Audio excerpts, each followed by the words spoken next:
Salaamaaleykum mbokk yi maa ngi leen di dalal fii ci club des investisseurs sénégalais benn kuréel boo xam ne dafa ëmb 90 investisseurs sénégalais dont Gora Seck ci domaine yu bëri na domaine alimentation agriculture pétrole construction énergie transport logistique yëpp mi ngi ci conseil tamit mi ngi ci maanaam ñuy xalaat di def stratégie mi ngi ci. bu loolu weesoo moo wax leen ni ci turu ñëpp waa club bi ñu ngi rafetlu Gora lu mu décidé defee ko fii parce que kër gi moom ci la bokk fi ñu koy dundal fi ñu ko xam si ñu ko amal solo ci kër gi la bokk bu ñëwee indi Coskas fii ñun dañ koy rafetlu quoi et puis day jox dundu club des investisseurs ba pare Coskas dafa nekk kuréel boo xam ne dafa méngoo ak li club des investisseurs di wut mooy souveraineté mooy nga mënal sa bopp nga defal sa bopp mënal sa bopp defal sa bopp loolu moom moo nekk foofu moo tax maa ngi rafetlu loolu li ngeen décidé def di ñaan yàlla mu mottali ko mu baaxee ñu mbaaxaayam mu def ci jàmm ak salaam ak lu war yëpp maa ngi xaar nag li ngeen bëgg man ma jàpp ci yëpp man dinaa ci jàpp au nom du club des investisseurs bu soobee yàlla jërëjëf. asalaamaaleykum maa ngi commencé sama nuyoo ci monsieur Abdoulaye Ly bi nga xam ne moo nekk directeur exécutif u club des investisseurs du Sénégal di ko jox sunu contentement ak sunu remerciement ci accepté bi ñu accepté ñu ñëw tey fii war fi signé sunu convention bi ñu seqante ak Coskas nuyoo bi naaj teg aussi sunu responsable Ibrahima Fall bi nga xam ne moom aussi moom moo nekk secrétaire général fii di nuyu président club di Pierre Atepa Goudiaby ak ñëpp ñoo xam ñu ngi ci conseil d'administration bi ak ci wàllu membre club yëpp tey ñu ngi ñëw pour fas yéene ci cadre les fermes de Teranga toujours suñu participation ci wàllu li nga xam ne moom la état bi décidé muy xool nu nu mën a régler sécurité alimentaire nu nu mën a régler xëyu ndaw ñi nu nu mën a régler wàññi importation wu dund ñu ñëw ànd ak sunu ay collaborateurs ci ferme La Teranga di ci jiital monsieur Mansour Mboup bi nga xam ne moo nekk directeur administratif et financier bu ferme bi di ci teg monsieur Ndiak Mal bi nga xam ne moom moo nekk notre agronome ak notre expert en matière riz sunu xarit monsieur Seck aussi ñëwaale na pour assister li ma wax léegi rek mooy habitude la ci wàllu société bi lépp lu jàpp ni mën na indi développement ci cadre agriculture indi développement ci cadre fanu nekk ca gox ba dañ ciy ànd ak sunu fukki loxo ak juróom moo tax bi ñu gisee li Coskas mouvement la boo xam ni nekku rek ci benn maanaam benn dëkk dafa wërngal Sénégal yëpp fu nekk mu am fa ay représentation fu nekk mu am fa ay membre ñun gis nañ ni kon suñu gox bi nekk Coskas am na fa ay membre donc mën na jaar ci membre yooyu suñu cadre RSE ñu xool nun ko mën a jàppale jox ko suuf àndandoog moom aussi bay pour dundal réew loolu moo nekkoon déjà maanaam sunu daje di ñaan sunu borom aussi yéene bi nga xam ni moom lañ am ci les deux parties yàlla may nu ñu réussir ko tamit mu nekk comme bi ñu defoon am na bu ñu fi def yàggul dara benn convention bu ñu signé ñooñu ña ngay doxal tamit bii aussi ñun ñaan ci kanam tuuti aussi ñu signaat yeneen yoo xam te ne fekk bii tam di doxal waaw je pense que suñ ko jàppoo noonu rek yëf yi dina jëm kanam voilà donc ci kàddu yooyu laay tëye suma wax di jox le président Koskas moom it mu am sànni ci kàddu ngeen baal ma. asalaamaaleykum wa rahmatullah ñu ngi nuyu kilifa yi fi teew yëpp di ci jiital le directeur du club des investisseurs du Sénégal monsieur Abdoulaye Ly di nuyu aussi le président de les fermes de la Teranga ak direction bi mu àndal yëpp. Nous sommes venus avec une délégation composée presque de la direction du COSCAS, du secrétaire général, du trésorier général, de l'adjoint au président, donc de la commission d'organisation secrétariat, et de notre technicien conseiller agricole, sino agropastoral, Khalifa Ababakar. Donc, di sant yàlla bu baax vraiment di am mbégte trop pour deux choses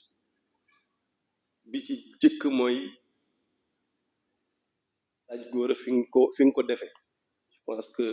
ñun ñëpp xam nañ le sérieux ak dayo bi nga xam ne moom la club des investisseurs am kon soo tànnee indi ñu fii pour ñu def si fii suñu fasante wëllëre ci wàllu liggéey ak lu jëriñ réew loolu dinañ la ci sant pour wax la ne vraiment gën na nekk ci ñun honneur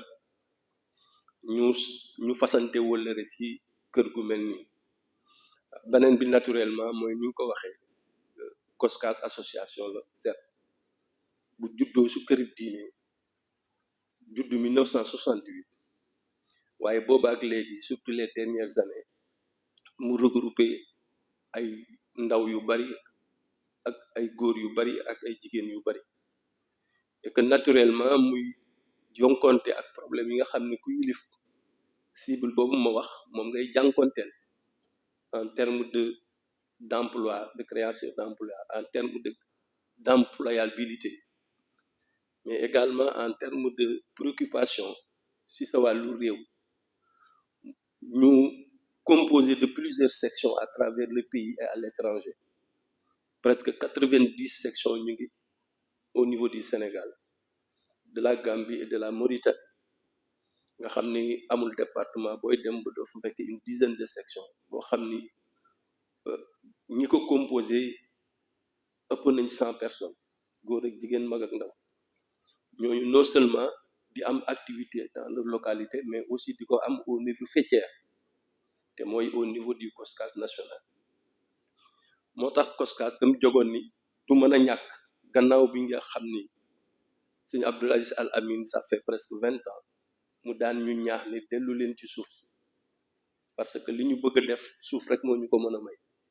na ngeen am confiance ci mbay ak ci càmm ak ci napp ak ñu doon seet nag di wër rek di seet kan lañu mën a séqal défi yooyu kañ lañ ci mën a àndal pour relever ko ba yàlla wane leen waaw ñu yàgg ci topp nag ba nga may ñu ñëw visiter vraiment les fermes de la Teranga mu ne si ñun benn déclic parce que fekk nañ fi yitte ak taxawaay boo xam ni wane na ni vraiment am nañ chance de frapper à la bonne porte. Vous nous avez fait l'honneur de visiter vos fermes te gis nañ fa loo xam ni daal ñu ngi ñaan yàlla li ñu bëgg a fasante wëllëre yàlla barkeel ko parce que xam nañu ne cadre la bu nu mën a ànde liggéey ngir jariñ suñu bopp jariñ suñu njaboot jariñ suñu réew loolu rek moo taxoon ñu sonnoon ci vraiment di wër nag fu ne wër nañ fa hier seulement nous ngi terminer une formation au niveau de Saint-Louis suñu benn section boo xam ni ñu nga fa doon def formation ak ci wàllu càmm ils ont fait 5 jours là-bas bu ñu fi jógee dañuy dem section bi nga xam ni moo nekk dans le Jolof nga xam ne c'est la zone à dominante bu ñu fa jógee dem Louga ça c'est au niveau de l'élevage mais également aussi wëllëri bi ñu bëgg a fasante dañ ci am volet bu am solo à part la production mooy la formation nous pensons que les fermes quand même nekk na un cadre boo xam ne ça peut nous permettre vraiment au niveau de ces filières yang fay def ñu amaale une production et une formation dans d'autres secteurs aussi dans d'autres contrées on a des coopératives boo xam ne benn bi mi ngi Ñibi fonctionnel benn bi mi ngi Kaffrine benn bi mi ngi Louga benn bi mi ngi Saint-Louis ñooñu depuis 3 ans ñu ngi activé wu ci wàllu mbayu dugub ak mbayu gerte yooyu yëpp daal bëgg nañu vraiment am si ay ñu nu gunge ñu nu wettali xam nañu ni buñ ko amee mën nañu réaliser la souveraineté alimentaire bi nga xam ni daanaka moom la kilifa yi woote te muy sampate bu jara song ñu ngi leen ci sant di ñaan yàlla wóllëre bi yàlla na ko yàlla barkeel di ko yëgalaale aussi directeur CIS na ko bëgg nañ trop ci yéene ji mu am aussi pour dugal ci loxoom incha allahu taala yàlla nañu yàlla boole jàppale te barkeel liggéey pour bañ mu gudd trop moo tax ñu gàttal ko di sant yàlla di gërëm bu baax salaamaaleykum wa rahmatullah. nuyoo bi monsieur le président exécutif di nuyu également le président de COSCAS si présent avec toute la délégation di nuyu également la délégation bu jógee LFT am mbégte lool une nouvelle fois participer ci lu demee nii parce que je pense que bii c'est la 2e fois ma fiy ñëw mu am yeneen yi nga xam ne nag aussi dañuy gis toujours le président Gora dafa porter li am solo ci liggéey avec les nationaux naa loolu mooy la première chose bi ñuy wax ci souveraineté expertise bu nee jaar na ci loxo mais en retour li ñu xool dafa dellu si surtout son choix sur l'expertise nationale sur les relations yi nga xam ne moom la war a seq ak ñi nga xam ne ñooy nationaux yi di yëngatu ci fànn bi nga xam ne moom fa lay yëngatu également defe naa ni rek souverainisme faut le commencer d'abord le souverainisme entre les relations tey jii bu demee ba indi lu mel ni ci diggante LFT ak COSCAS ku ko dégg xam na de par son envergure organisationnelle c'est une association un dispositif important dans ce pays te ni ko président waxee léegi xëy na dem na ba génn dëkk bi dem na ba génn biir Sénégal donc c'est une force tey jii ñu mën a am convention ba nga xam ne daañ ko seq suñu digganteeg ñoom le président Gora dama koy wax toujours c'est le président de la résilience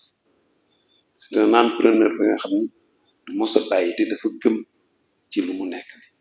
ñun ñi ñëpp ci loolu li ñu dugal macha allah donc li am solo tey jii ci COSCAS jëflante ak LFT quelles sont les opportunités yi nga xam ne jëflante boobu moo ci am solo benn dañ naan bay ñett wala ñeent ñoo ko yor rek suuf si la les moyens matériels et financiers ak les moyens matériels et financiers suuf si ak la formation xam li ngay bay lan la et bu ñu gisee convention bi dafa dugal loolu lépp man mën naa ni wax ni tey jii bu ñu demee ba ñu ne ci biir suuf si du problème xëy na moyen du problème ñu introduire ci lu bees muy la formation au niveau de la ferme dama ne du lu bees ci boo ko indee jox ko waa COSCAS parce que suñu maam Hadji Malick rek waaw daf ko indi woon bu muy implanté wu ci Njarnde fa la waxee ni damay bay ànd fekk samay taali bi di fay bay dundal mi fay jaamu man mën naa wax ni tey jii cette convention qu'on va signer c'est une incubation c'est-à-dire dafa mel na Njarnde la ñu delloo si tey ji ci LFT ay taalibi tijaan dellu fu fekk fu di liggéey ci biir di yokk seen xam-xam ci wàllu mbay dafa am solo loolu nag dañ koy trouver ci au niveau de LFT nag bu ñu koy jël déjà ci opportunité yi c'est à 25 kilomètres de Ross Béthio c'est à 25 kilomètres de Richard Toll mais diggante suuf soosu nga xam ne moom ngeen di visiter ñu war ko bay moog goudron bi deful 200 mètres 100 mètres sax pratiquement moom laay wax c'est-à-dire l'accessibilité est là mais boo ko waxee c'est à 100 kilomètres de Saint-Louis et dans les prévisions am na benn yoon ba nga xam ne war na fa jóge ñëw Dakar et c'est à une dizaine de kilomètres du lac de Guiers et capacité suuf yi nga xam ne mën nañ ko am bay ci ceeb lu jeex la. On a une capacité de 1000 hectares yi nga xam ne mën na fa nekk. Donc tey jii bu ñuy wax ni lii mën nañ ko war a jëfandikoo ci biir dëkk bi war na ci mën indi am solo lu bari. ñi ngi wax léegi waxu autosuffisance alimentaire, ñi ngi wax waxu sécurité alimentaire, ñi ngi wax waxu souverainisme. ñun ci suñu bopp ñuy bayal ci suñu bopp li nga xam ne moom la suñu dëkk soxla te mën na ne keneen war nañu ko mën a bayal, parce que lépp liñ ciy soxla mu ngi fi ci organisation bi rek wala convention bi ñu fiy signé rek lépp liñ fi mën a soxla mu ngi fi. mu bañ a gudd lool, opportunité yi bari na lool et ñu yaakaar ni rek bëy bu jigéen la ci biir gétt. defe naa lii suñ ko yare daañu am gétt incha allah. ngeen baal ma nag xëy na waxu baykat laa waxee rek lu ci rax rek ma jéegul ko bu baax a baax. Sénégal dafa dugg ci ère bu bees, mu am njiit yu bees ñu tëral programme bu bees. programme bi ci ëpp solo pour ñun mooy volet agricole, secteur agricole. ministre bi wax na ba taay ñëpp dégg mu ne Sénégal dina importer lu ëpp ci 1,4 million tonnes de riz par an, fekk na plus de 347 milliards bu ñuy bàyyi muy génn bitim réew. loolu rek dafa doy comme équation. Sénégal bokk na ci réew yëpp li ñuy consommer ci ceeb par tête d'habitant. 90 à 100 kilogrammes par tête d'habitant la ñuy consommer par an Sénégal. donc dañuy wax ñu bay pour am autosuffisance alimentaire. bay lu koy def engagement ma koy def ak ay moyens ak xam-xam. te jël li justifié moo di li gënoon jafe mooy ku am suuf am ndox. sëriñ ko war a équation bi la ñu permettre mu pour di wala tegal ci table. ñu war a indi xam-xam indi moyen pour bay pour lan pour dégager suffisamment de riz pour le Sénégal, pour mën a au moins caser beaucoup de gens parce que employabilité bi wax nekk na ci, et puis avoir des revenus. Les trois. Donc on fait une pierre de trois coups. Réussite dañuy wax ne américain ne réussite li ko waral mooy nga am xam-xam, scale, am engagement, commitment bi ñuy wax, et puis am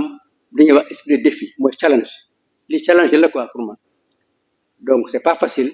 mais on est engagé, on a le sens du défi. Je pense qu'on va gagner le combat. Je vous remercie. Je suis le directeur administratif et financier de la société Les Femmes de la Teranga.